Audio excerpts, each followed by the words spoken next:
भारत माता, शबरी माता, देवमोगरा माता, आई जिजाऊ मासाहेब, पुण्यश्लोक अहिल्या माता, भगवान बिरसा मुंडा या सगळ्यांना नमन करतो। हिंदवी स्वराज्याचे सरसंस्थापक छत्रपती शिवरायांना मानाचा मुजरा करतो। भारतीय राज्यघटनेचे शिल्पकार भारतरत्न डॉक्टर बाबासाहेब आंबेडकर यांना मानवंदना अर्पित करतो। आज ख्वाजाजी नाईक यांच्या स्मारकाच्या उद्घाटन प्रसंगी आणि त्याचसोबत हिंदू गोर बंजारा लबाना प्रेरणास्थळ गोद्री याच्या भूमिपूजन प्रसंगी मंचावर उपस्थित असलेले भाईदासजी सोनवणे, माननीय शरदरावजी ढोले, पद्मश्री श्री चैत्रामजी पवार, श्री अनिलजी भालेराव, माननीय बाळासाहेब चौधरी, आमचे सहकारी गुलाबरावजी पाटील, गिरीश भाऊजी महाजन, संजयजी सावकारे, अशोकजी उईके, रक्षाताई खडसे, स्मिताताई वाघ या ठिकाणी उपस्थित सर्व समोर बसलेले आमचे सन्माननीय आमदार, लोकप्रतिनिधी आणि उपस्थित सर्व माझ्या माता भगिनी आणि बंधूंनो, आज अतिशय आनंदाची गोष्ट आहे की क्रांतिकारी, क्रांतीवीर, स्वतंत्र संग्राम सेनानी असे ख्वाजाजी नाईक यांच्या स्मारकाच्या उद्घाटनाकरता आपण सगळे लोक या ठिकाणी एकत्रित आलो। मला आठवतं की फेब्रुवारी 2019 मध्ये याच ठिकाणी या स्मारकाच्या भूमिपूजनाला मी आलो होतो आणि त्यानंतर याचं काम देखील सुरू झालं। कधी कधी एखादं चांगलं काम हे तुमच्या नशिबी लिहिलेलं असतं, तसं कदाचित उद्घाटनाकरता मी मुख्यमंत्री व्हायचीच वाट पाहत होतोय आणि आपल्या सगळ्यांच्या आशीर्वादाने पुन्हा मुख्यमंत्री झाल्यानंतर या प्रेरणा स्थळाचं उद्घाटन करण्याची संधी देखील मलाच मिळाली। त्याबद्दल मी खरोखर या समितीचे अतिशय मनापासून आभार मानतो। अतिशय सुंदर अशा प्रकारचे स्मारक झालंय। ज्यावेळी मी भूमिपूजन केलं त्यावेळी मला देखील कल्पना नव्हती की हे स्मारक इतकं सुंदर असेल आणि विशेषतः या स्मारकामध्ये आमच्या सर्व जनजातीय नायकांचं चित्रण आपल्याला त्या ठिकाणी पाहायला मिळतं। भारताच्या इतिहासामध्ये खरं म्हणजे स्वातंत्र्याचा लढा छत्रपती शिवरायांनी सुरू केला आणि त्यानंतर सातत्याने आक्रमकांच्या विरुद्ध आपल्या समाजामध्ये वेगवेगळे लोक लढत होते आणि या लढणाऱ्यांमध्ये आमचे जनजातीय नायक, आमच्या आदिवासी समाजाचे अनेक नायक हे त्या ठिकाणी इंग्रजांसोबत, मुघलांसोबत लढलेले आपण बघितले। पण दुर्दैवाने इतिहासाने त्यांच्यावर अन्याय केला आणि त्यांचा इतिहास हा आपल्यापर्यंत पोचूच दिला नाही। कारण इंग्रजांना या सगळ्या जनजातीय नायकांना केवळ त्या ठिकाणी अपराधी ठरवायचं होतं आणि त्यांना हे माहिती होतं की यांच्यापासून प्रेरणा घेऊन हा जनजातीय समाज जर उभा राहिला तर या देशावर आम्ही राज्य करू शकणार नाही। आणि म्हणून खरं म्हणजे एक मोठं इतिहासापासून आपल्याला वंचित करण्यात आलं आणि दुर्दैवाने स्वतंत्र भारतातही या नायकांवर मोठ्या प्रमाणात अन्याय झालेला आपण बघितला. पण मला या गोष्टीचा अतिशय आनंद आहे की स्वातंत्र्याच्या अमृत महोत्सवाच्या निमित्ताने देशाचे प्रधानमंत्री माननीय नरेंद्र मोदीजी यांनी या ठिकाणी सांगितलं की देशभरामध्ये जेवढे जनजातीय नायक आहेत, या देशाच्या स्वातंत्र्यामध्ये या देशाला गुलामगिरीतनं बाहेर काढण्याकरता ज्यांनी लढा दिला, ज्यांनी या ठिकाणी मोठ्या प्रमाणात बलिदान दिलं, अशा सगळ्यांना शोधून त्यांचा इतिहासाचं लेखन करा आणि प्रत्येक जिल्ह्यामध्ये त्यांचं इतिहासासहित प्रदर्शन लावा आणि नवीन पिढीला कळू द्या की आपल्याकरता लढणारे हे जनजातीय नायक कोण होते की ज्यांना आपण विसरलेलो. आणि आज मी खरं म्हणजे राष्ट्रीय स्वयंसेवक संघाचं आणि आपल्या या समितीचं देखील मनापासून अभिनंदन करतो, आभार मानतो की ख्वाजाजी नाईक यांच्यासारखा एक जनजातीय नायक ज्याने प्रचंड मोठा लढा उभारला. मगाशी शरदरावांनी सांगितलं तसं खरं म्हणजे इंग्रजांची नोकरी करत असताना अन्याय झाला आणि त्यातनं इंग्रजांचं अन्याय रूप पाहिल्यानंतर या इंग्रजांच्या विरुद्धात आपल्याला बंड पुकारायचं आहे अशा प्रकारच्या विचाराने 1857चं समर ज्यावेळेस सुरू झालं त्यावेळेस 1857च्या समराचा एक नायक म्हणून ख्वाजाजी नाईक यांच्याकडे आपण पाहू शकतो. अशा प्रकारचा लढा त्यांनी उभारला. आपल्याला माहिती आहे आमच्या भिल्ल जमातीचे 30,000 लोकांची फळी त्यांनी उभी केली, एक मोठं सैन्य उभं केलं आणि महाराष्ट्र आणि मध्य प्रदेशाच्या भागामध्ये एक इतका प्रचंड लढा उभारला की इंग्रजी शासन त्या ठिकाणी पूर्णपणे हललं.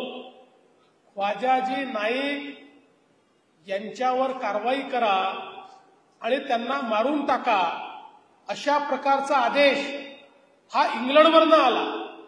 कारण ब्रिटिशांना हे लक्षात आलं की ख्वाजाजी नाईक सारखा एक क्रांतिकारी जर जीवित राहिला तर आम्ही या ठिकाणी राज्य करू शकणार नाही.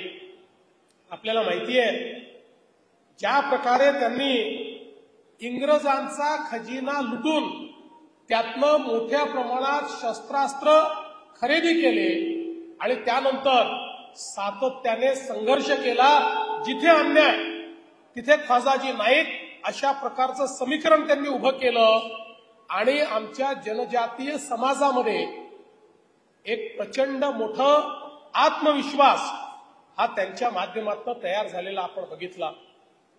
अंबापाणीची लढाई ही अत्यंत या ठिकाणी प्रसिद्ध अशा प्रकारची लढाई आहे की ज्यामध्ये जनजाती बंधूंसोबत आमच्या जनजातीय माता भगिनी देखील लढल्या आणि इतक्या शूरतेनं वीरतेनं लढल्या की त्यांनी अक्षरशः इंग्रजांना सळो की पळो करून सोडलं. इंग्रजांनी शेवटी अतिशय कपटाने आमच्या शेकडो भगिनींना त्या ठिकाणी मारून टाकलं, अक्षरशः बंदुकीच्या गोळ्या घातल्या. अतिशय वाईट अशा प्रकारचं हत्याकांड हे त्यानंतर झालेलं आपण सगळ्यांनी बघितलं. आणि म्हणून खरं तर अशा प्रकारची अवस्था ख्वाजाजी नाईकांनी आणली होती की अजून काही काळ जर ते जीवित राहिले असते तर कदाचित इंग्रजांना एका मोठ्या भागावर राज्यच सोडून द्यावं लागलं असतं. कारण इंग्रजांनी त्यांचा जो काही पुरवठ्याचा मार्ग होता तोही बदलून टाकला. त्यांना माहिती होतं आता या भागातून आपण पुरवठा करूच शकत नाही, त्यामुळे ते फिरून जायला लागले. एक प्रकारे आपलं राज्य, भारतीयांचं राज्य प्रस्थापित होण्याकडे ख्वाजाजी नाईकांनी आपल्या इतिहासाला नेलं होतं. दुर्दैवाने दगाफटका झाला. कारण त्या काळात विचार करा 2,000 रुपयाचं बक्षीस हे ख्वाजाजी नाईकांवर ठेवलं होतं. तेव्हाचे 2,000 रुपये म्हणजे आजचे किती होतील.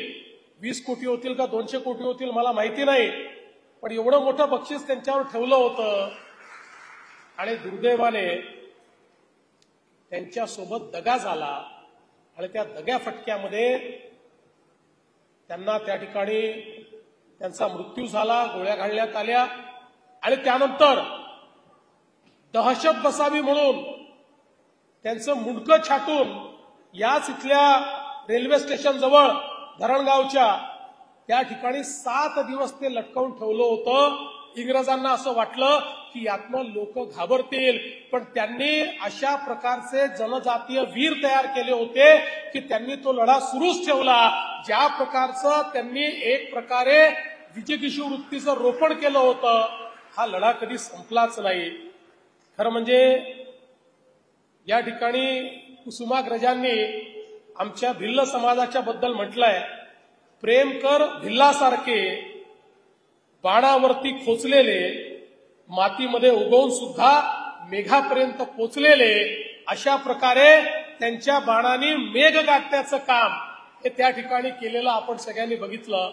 आणि म्हणूनच अशा प्रकारचे आमचे नायक हे जर आम्ही आमच्या पिढ्यांना सांगणार नाही तर आमच्या पिढ्यांनाही त्या ठिकाणी प्रेरणा मिळणार नाही. आज आपण पाहतोय इथे राणी दुर्गावती आहे, तिथे आपल्याला बाबूराव शेडमाकेंसारखे एक वीर दिसत आहेत की ज्यांनी अक्षरशः इंग्रजांना सळो की पळो करून सोडलं. भगवान बिरसा मुंडा ज्यांनी मोठ्या प्रमाणात जलजलील आणि जंगलाचा त्या ठिकाणी एक लढा उभारला. सिद्धू काना, राणी गावडिल्लू, त्याचप्रमाणे राणा पुंजा भील, झलकारीबाई, तंट्या मामा, राघोजी भांगरे, भीमा नाईक, किरसिंग भील, रुमाल्या नाईक, असे अगणित जनजातीय आमचे जे सगळे नायक आहेत त्या नायकांचं दर्शन देखील या स्मारकामध्ये आपल्याला पाहता येतं. आणि म्हणून मला असं वाटतं केवळ हे स्मारक नाहीये, या ठिकाणी आश्रमशाळा देखील आहे. आमच्या मुलांना लौकिक शिक्षणासोबत त्यांची अस्मिता देखील जागृत ठेवणं हे गरजेचं आहे. आम्ही कोण आहोत, आम्ही कोणाची मुलं आहोत, आमच्यामध्ये काय तेज आहे, आमच्यामध्ये कशा प्रकारची विजिगीषू वृत्ती आहे, ही देखील जागृत ठेवणं गरजेचं आहे. आणि म्हणून मला अतिशय आनंद आहे की अतिशय चांगलं हे सगळं परिसर झालंय. भविष्यामध्ये या ठिकाणी कौशल्य विकास आणि उद्योगिता याकरता देखील चांगल्या प्रकारच्या व्यवस्था या महाराष्ट्र सरकारच्या माध्यमातून आपण उभ्या करू. महिलांकरता विशेषतः उद्योगिता विकास केंद्र हे आपण माननीय उईके साहेब या ठिकाणी तयार करू. आणि फूड प्रोसेसिंग असेल किंवा संस्कृती संवर्धनाचा जो काही काम आहे, अशा अनेक गोष्टी. आता एवढं फक्त करून आपल्याला थांबायचं नाही आहे, तर हे काम पुढे देखील आपल्याला वाढवायचं आहे.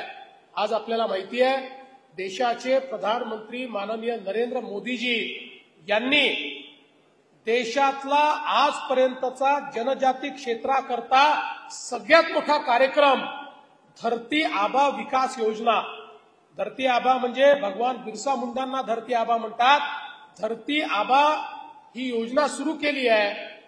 आणि आपल्या महाराष्ट्रामध्ये जवळजवळ 90% गावं ज्याच्यामध्ये आदिवासी समाज राहतो, या गावांमध्ये 17 प्रकारचे कार्यक्रम म्हणजे अगदी रस्त्यापासनं, पिण्याच्या पाण्यापासनं, कौशल्य विकासापासनं, रोजगारापासनं सगळ्या प्रकारचे 17 प्रकारचे कार्यक्रम या योजनेच्या माध्यमातून राबवले जाणार आहेत.